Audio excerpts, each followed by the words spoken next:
News. Hyderabad Madhapur Siddique Nagar లో tension వాతావరణం నెలకొంది. భవన నిర్మాణం కోసం పూడిక తీయడంతో పక్కన ఉన్న బిల్డింగ్లు ప్రమాదంలో పడ్డాయి. సెల్లార్ కోసం పెద్ద మొత్తంలో గుంత తీయడంతో పక్కన ఉన్న 5 అంతస్తుల బిల్డింగ్ పక్కకు ఒరిగింది. దీంతో స్థానికులు ఆందోళన వ్యక్తం చేస్తున్నారు.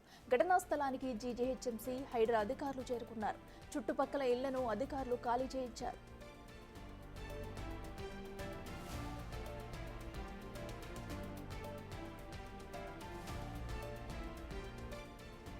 సెట్ బ్యాక్ లేకుండా సెల్లార్ తవ్వడంతో పక్కనే ఉన్న భవనం ఒరిగిందని షేర్లింగంపల్లి జోనల్ కమిషనర్ ఉపేందర్ రెడ్డి తెలిపారు.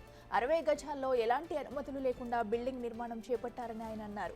బిల్డింగ్ యజమానిపై పోలీసులు కేసు నమోదు చేశారు. ఇంజనీరింగ్ నిపుణుల సలహా తీసుకున్న తర్వాత బిల్డింగ్ కూల్చివేయాలా లేదా అనే నిర్ణయం తీసుకుంటామని చెప్పారు ఆయన.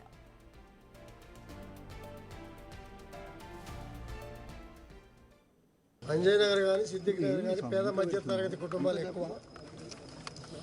దాంతో నెంబర్ ఆఫ్ బిల్డింగ్స్ రావటం 50-60 గజాల్లో 5, 6, 7 ఫ్లోర్లు వేసుకోవటం, నూతనంగా కట్టే ఒక కన్స్ట్రక్షన్ బిల్డరు పక్క బిల్డింగ్ ఫుట్టింగ్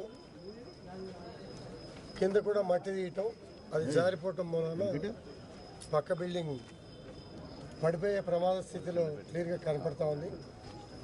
ఇమీడియట్గా తెలిసిన వెంటనే అందరు అధికారులు సిబ్బంది కూడా రావడం జరిగింది. ఒక 1 అవర్లో ఇప్పటికే మా జోనల్ కమిషనర్ గారు సంబంధిత అధికారులు అందరూ కూడా వచ్చారు. చుట్టుపక్కల బిల్డింగ్లు ఎటువంటి ప్రమాద సూచిక లేకుండా ఖాళీ చేయించటం, వాళ్ళు వేరే చోట షిఫ్ట్ చేయటం కూడా ఇప్పటికే జరిగింది. రేపటి దాకా కూడా ఆగకుండా ఇప్పుడే ఇమీడియట్గా వెహికల్ తెప్పించి ఆ బిల్డింగ్ని డిస్మాండింగ్ చేసి ప్రమాదం ఎక్కడ లేకుండా కూడా క్లియర్ చేస్తున్నాం. తదుపరి అందరితో కూడా మాట్లాడి రేపటి నుంచి వీటి మీద ఏం చర్యలు తీసుకోవాలా, ఇటువంటి ప్రమాద సూచికలు రాకుండా ప్రజలు ఇబ్బంది పడకుండా ఏం చేయాలా అనే మీద కూడా సీరియస్గా డిస్కషన్ చేసి వీటి మీద చర్యలు తీసుకుంటాం. ఇక ఘటనా స్థలానికి స్థానిక ఎమ్మెల్యే అరకేపూడి గాంధీ కూడా వెళ్లారు. పర్మిషన్ లేకుండా నిర్మాణాలు చేపడుతున్న బిల్డర్పై చర్యలు తీసుకుంటామని చెప్పారు. మరోసారి ఇలాంటి ఘటనలు రిపీట్ కాకుండా చూసుకుంటామని ఎమ్మెల్యే హామీ ఇచ్చారు.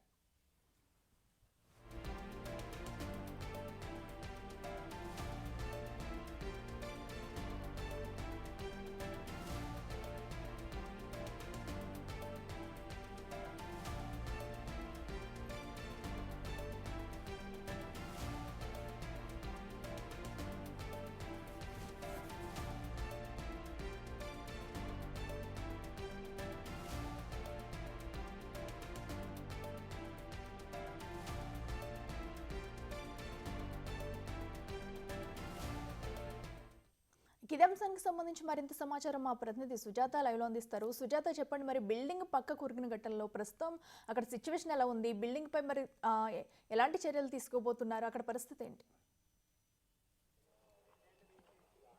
అఖిల, నిన్న సాయంత్రం నుంచి అటు పోలీసులు డిఆర్ఎఫ్ టీమ్ తో పాటు స్పెషల్ గా అటు డాక్టర్స్ కి సంబంధించినటువంటి వాళ్ళు కూడా ఇక్కడ దాదాపు 12 గంటలకి పైగానే ఇక్కడ ఉన్నారు. ఎందుకంటే ఎప్పుడు ఏ విధంగా ప్రమాదం చోటు చేసుకుంటుందని చెప్పేసి ఇప్పటికే స్థానికంగా ఉన్నటువంటి వాళ్ళందరినీ కూడా ఖాళీ చేశారు ఇళ్ళని. ప్రస్తుతం మనం చూస్తున్నాము 5 అంతస్తుల భవనం ఏదైతే ఉందో ఆ భవనం పక్కనే ఉన్నటువంటి ప్లేస్ లో ఒక సెల్లార్ ని తవ్వారు. ఆ సెల్లార్ తవ్వేటువంటి సమయంలోనే మొత్తం ఆ బిల్డింగ్ కి సంబంధించిన పునాది ఏదైతే ఉంటుందో ఆ పునాది లోపల ఉన్నటువంటి మట్టి అదంతా కూడా మొత్తం బయటికి రావడంతో ఒక్కసారిగా ఆ బిల్డింగ్ ఒరిగినటువంటి విజువల్స్ మనకు కనిపిస్తున్నాయి. దీంతో ఎప్పుడు ఈ బిల్డింగ్ పక్కకి కింద పడిపోతుందనే భయం అయితే మాత్రము స్థానికుల్లో ఏర్పడింది. నిన్న దీన్ని గమనించినటువంటి అటు అధికారులకి ఫిర్యాదు చేయడంతో వెంటనే అటు జీహెచ్ఎంసీకి సంబంధించి అదేవిధంగా టీమ్స్ అంతా ఏర్పడి ఇక్కడికి వచ్చి మొత్తం ఇంటి చుట్టుపక్కల ఉన్నటువంటి వాళ్ళందరినీ కూడా ఖాళీ చేయించారు. ఒకసారి మనం విజువల్స్ లో చాలా క్లియర్ గా చూడొచ్చు.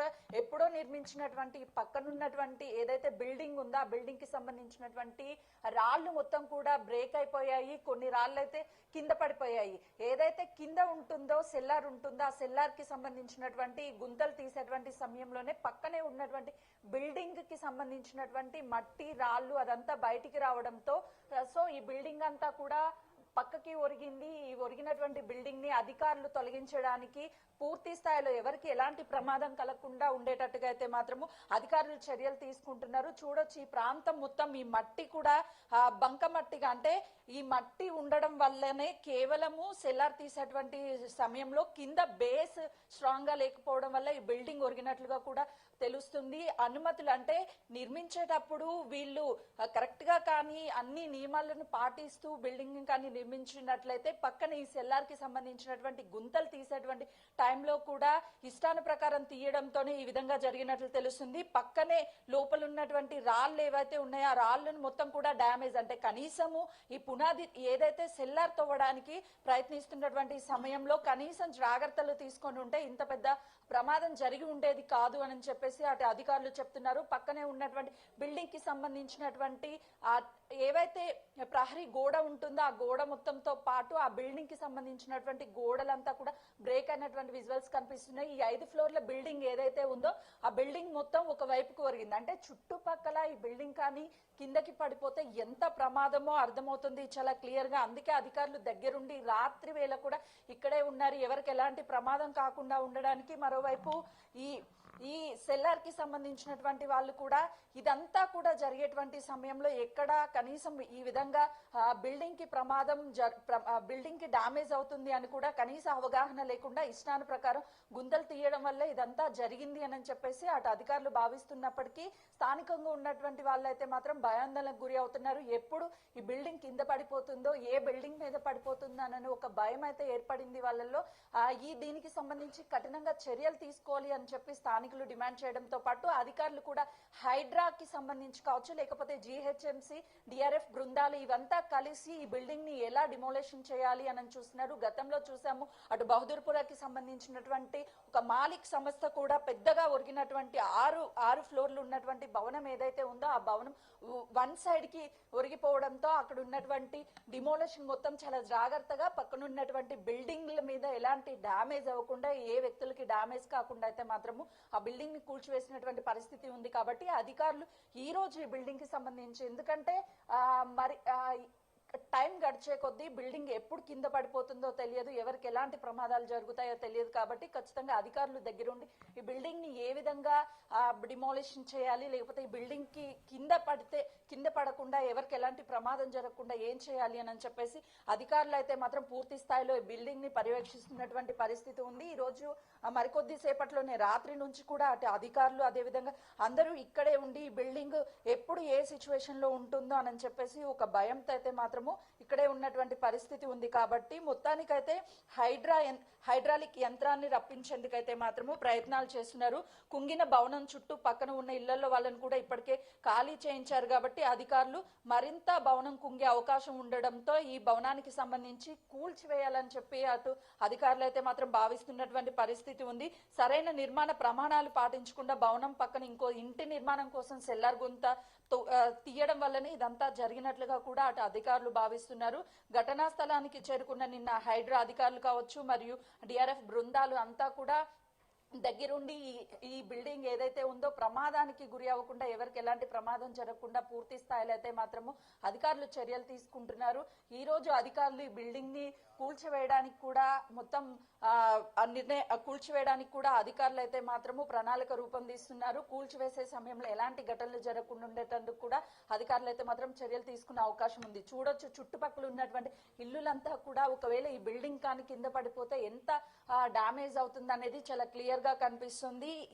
దీనికి సంబంధించినటువంటి దాదాపు 120 గజాలకు పైగానే ఉంటుంది ఈ ప్లేస్ అంతా కూడా. ముందు సెల్లార్ తీసిన తర్వాత దాని మీద నిర్మాణం చేయడానికి ఇదంతా సెల్లార్ ని తవ్వినటువంటి సిచ్యువేషన్ కనిపిస్తుంది. అయితే ఆల్రెడీ ఒకవైపు అక్కడ పిల్లర్స్ కి సంబంధించినటువంటి గుంతల్ని తీశారు ఆ టైంలో. కానీ ఏదైతే పక్కన వేస్తున్నటువంటి పిల్లర్ కోసం అంటే సెల్లార్ కోసం తీస్తున్నారో దానికి సంబంధించి ఆ గోడలు పక్క ఉన్నటువంటి బిల్డింగ్ గోడల లోపల వరకు తవ్వడం వల్ల ఈ మట్టి కొంచెంగా లోపలికి వెళ్ళిపోయి ఆ మట్టి అంతా బయటికి రావడం వల్ల ఆ పక్కనే ఉన్నటువంటి బిల్డింగ్ యొక్క పునాది ఏదైతే ఉంటుందో అదంతా కూడా డ్యామేజ్ అయ్యి మొత్తం బయటకు వచ్చినటువంటి సిచ్యువేషన్ ఉంది. మనం చూడొచ్చు ఆ బిల్డింగ్ సంబంధించినటువంటి ఆల్రెడీ పైప్ లైన్ కూడా మనకి చాలా క్లియర్ గా కనిపిస్తుంది. అంటే ఎంత వరకు డ్యామేజ్ అయింది బిల్డింగ్ అనేది మనకి చాలా క్లియర్ గా ఉంది.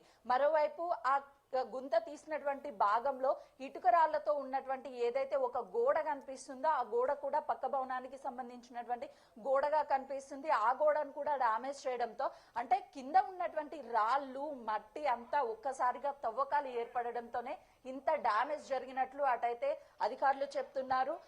పక్కనే ఉన్నటువంటి బిల్డింగ్స్ కూడా డ్యామేజ్ అయ్యే అవకాశం ఉంటుంది కాబట్టి అప్రమత్తంగా ఉండడానికి అధికారులు ముందుగానే చర్యలు తీసుకున్నటువంటి విజువల్స్ కనిపిస్తున్నాయి. మరొక వైపు కేవలము అక్కడితో గుంతలు తీసి ఆగకుండా బిల్డింగ్ ఒక వైపుకి డ్యామేజ్ అవుతున్నప్పటికీ పక్కనే ఉన్నటువంటి మరొక బిల్డింగ్ ఏదైతే ఉంటుందో ఆ బిల్డింగ్ కి సంబంధించి కూడా పూర్తిగా గుంతలు తీశారు. అంటే ఈ పక్క బిల్డింగ్ ప్లస్ 5 అంతస్తుల భవనం ఏదైతే ఉందో రెండు కూడా డ్యామేజ్ అయ్యే అవకాశం ఉంటుంది అని వాళ్ళకి ఆ గుంతలు తీసే టైంలో తెలిసినప్పటికి కూడా అలానే తీయడం వల్ల ఇంత డ్యామేజ్ వరకు జరిగింది. దీంతో పాటు అటు అధికారులు ఇక్కడ ఉన్నటువంటి వాళ్ళని అప్రమత్తం చేస్తున్నారు. ఎప్పటికప్పుడు ఎవరు దగ్గరికి రానివ్వకుండా అటు డిఆర్ఎఫ్ టీం కావచ్చు, అదేవిధంగా ఫైర్ సేఫ్టీ అధికారులతో పాటు ఎమర్జెన్సీ కింద డాక్టర్స్ ని కూడా ఇక్కడ నైట్ నుంచి ఉంచారు. అంటే ఏ సమయంలో ఎవరికి ఏం జరుగుతుందనే ఒక భయంతో అయితే మాత్రము అన్ని బృందాలు కష్టపడుతున్నాయి. మరికొద్ది సేపట్లోనే అటు అధికారులు వచ్చి ఎవరికి ఎలాంటి డ్యామేజ్ కాకుండా ఆ ఇంటిని ఎలా కూల్చాలి అనే దాని మీద కూడా ప్రణాళికలు సిద్ధం చేస్తున్నటువంటి పరిస్థితి ఉంది. అఖిల, గతం నుంచి చూస్తున్నాము ఇటు భవన నిర్మాణాలు అనుమతులు ఉండి ఇష్టానురాజ్యంగా నిర్మిస్తున్నటువంటి కొంతమంది అయితే భవన నిర్మాణ అనుమతులు లేకుండా ఇష్టాను ప్రకారం నిర్మిస్తున్నటువంటి మరికొందరు. ఇలాంటి ప్రమాదాలు తరచూ జరుగుతున్నప్పటికీ అటు బిల్డర్స్ లో కావచ్చు, అదేవిధంగా ఇంటి నిర్మాణాలు చేసే వాళ్ళల్లో కానీ కనీస అవగాహన లేకుండా ఇష్టానురాజ్యంగా ఇలా వాళ్ళకి నచ్చినట్టుగా ఆ సెల్లార్ల కోసం లేదు అంటే ఇలాంటి గుంటలు తీయడం వల్ల ఎంత ప్రమాదం జరుగుతుంది అనేది చెప్పడానికి ఇది ఒక నిదర్శనం అని చెప్పుకోవచ్చు. ఇప్పటికే అధికారులు అయితే మాత్రం ఈ బిల్డింగ్ కి సంబంధించినటువంటి నిర్మాణాలు ఏవైతే జరుగుతుందో ఆ నిర్మాణాలు ఎంతవరకు నిర్మాణాలు తీసుకున్నారు, ఎవరు ఈ సెల్లార్ని తవ్వారు అనే దాని మీద కూడా పోలీసులతో పాటు అటు హైడ్రాకి సంబంధించినట్టు కావచ్చు, జిహెచ్ఎంకి సంబంధించినటువంటి అధికారులు అయితే మాత్రము దీని మీద పూర్తి స్థాయిలో వివరాలు సేకరించే పనిలో ఉన్నారు. చూడొచ్చు, ఇది మొత్తంకి సంబంధించి వీళ్ళు మట్టి ఏదైతే ఉందో ఆ మట్టిని మొత్తాన్ని కూడా తవ్వి ఈ సెల్లార్ని తీస్తున్నటువంటి పరిస్థితి ఉంది. కాబట్టి ఇప్పటికైనా సరే ఇటు అధికారులు అప్రమత్తమయ్యారు కాబట్టి ఎలాంటి ప్రాణ నష్టం జరగలేదు. ఈ బిల్డింగ్ ని మాత్రము కూల్చడం అనేది పెద్ద ఛాలెంజ్ అనే చెప్పుకోవచ్చు. 5 అంతస్తుల ఫ్లోర్ కాబట్టి ఆ ఫ్లోర్ ని ఎలా డిమోలేషన్ చేస్తారు లేకపోతే ఎలా తొలగిస్తారు అనేది మాత్రము అధికారులు చాలా చావచక్యంగా వ్యవహరించాల్సినటువంటి అవసరం ఉందనే చెప్పుకోవాలి. ఏదైనా సరే చిన్న పొరపాటు జరిగినా సరే ఎంతో మంది ప్రాణాలు కోల్పోయే అవకాశం ఉంటుంది. దాంతో పాటు మరికొన్ని భవనాలకి డ్యామేజ్ అయ్యే అవకాశం ఉంటుంది. కాబట్టి అధికారులు ఏ విధంగా డిమోలేషన్ చేస్తారో చూడాలి. ప్రస్తుతానికైతే ఈ బిల్డింగ్ లో ఉన్నటువంటి అందరినీ ఖాళీ చేయించారు. బిల్డింగ్ లో ప్రస్తుతం ఎవరూ లేరు. పక్కనే ఉన్నటువంటి బిల్డింగ్లు కూడా ఖాళీగా ఉన్నాయి. కాబట్టి ఆ డిస్టెన్స్ లో ఉండడం వల్ల ఎలాంటి ప్రమాదం లేదనే చెప్పుకోవచ్చు. మరోవైపు డిఆర్ఎఫ్ టీమ్స్ ఏవైతే ఉన్నాయో చుట్టుపక్కలంతా వాళ్ళ పర్యవేక్షణలోనే ఎక్కడ ఎవరిని లోపలికి అనుమతించకుండా వాళ్ళు చుట్టుపక్కలంతా కూడా ఉన్నటువంటి పరిస్థితి ఉందని చెప్పుకోవచ్చు. మరోవైపు ఈ సెల్లార్ కి సంబంధించి కూడా అనుమతులు ఉన్నాయా లేదా, ఎందుకు ఈ విధంగా వీళ్ళు సెల్లార్ కోసము గుంతలు తీయడంతో పాటు పక్క బిల్డింగ్ డ్యామేజ్ అయ్యేంత వరకు ఎందుకు తీశారనే దాని మీద కూడా అధికారులు అయితే మాత్రం వివరాలు సేకరిస్తున్నటువంటి పరిస్థితి ఉంది. అఖిల, ఈ బిల్డింగ్ కి సంబంధించి అసలు ఎలా డిమోలేషన్ చేయబోతున్నారు, అటు ఎంతో హైడ్రాలిక్ గా దీన్ని డిమోలేషన్ చేస్తారా లేదు అని అంటే ఎక్విప్మెంట్స్ ని తీసుకొచ్చి డ్రిల్లింగ్ ద్వారా చేస్తారా అనే దాన్ని మాత్రం అధికారులు అయితే మాత్రం దీనికి ఒక ప్రణాళిక రూపొందిస్తున్నారు. దాని ప్రకారమే ఈ బిల్డింగ్ ని కూడా కూల్చే అవకాశం ఉంటుంది. ఈ రోజు సాయంత్రం వరకు ఈ బిల్డింగ్ కి సంబంధించి అటు ఏ విధంగా దీన్ని ఒరిగినటువంటి బిల్డింగ్ మీద చర్యలు తీసుకుంటారు, ఏ విధంగా డిమోలేషన్ చేస్తారు అనే దాని మీద కూడా ఒక క్లారిటీ వచ్చే అవకాశం ఉంటుంది. మరోవైపు దీనికి సంబంధించి చుట్టుపక్కల ఇళ్లకు కూడా ఎఫెక్ట్ కాకుండా ఉండేందుకు కూడా అధికారులు అయితే మాత్రము చర్యలు తీసుకున్నారనే చెప్పుకోవచ్చు. ఈ భవనాలు ఏదైతే ఉందో ఆ భవనాలకి సంబంధించినటువంటి వాటిని కూడా చుట్టుపక్కల ఉన్నటువంటి వాటన్నిటిని కూడా ఖాళీ చేయించారు. కాబట్టి సో ఈ రోజు సాయంత్రం వరకు భవనానికి సంబంధించి డిమోలేషన్ చేసే అవకాశం ఉంటుంది. అంటే ఈ భవనం ఒకవైపుకి కూలిపోయింది ఒకవైపుకి ఒరిగింది అని తెలియడంతో స్థానికంగా ఉన్నటువంటి వాళ్ళతో పాటు చుట్టుపక్కల ప్రాంతాలంతా కూడా ఇక్కడ ఈ భవనాన్ని చూడడానికి వస్తున్నారు. కానీ పోలీసులు కానీ డిఆర్ఎఫ్ టీం కానీ ఎవరు కూడా ఇక్కడికి లోపలికి అనుమతించడం లేదు. ఎందుకంటే ఇక్కడ ప్రమాదం జరిగే అవకాశం ఉంటుంది కాబట్టి, బిల్డింగ్ చాలా రిస్క్ లో ఉంది కాబట్టి ఆ బిల్డింగ్ పడితే ఎవరైనా సరే ఏదైనా జరిగే అవకాశం ఉంటుందని చెప్పి దగ్గరికి కూడా ఎవరిని అలో చేయని పరిస్థితి ఉంది. Akhila. Right Sujatha, thanks for updates.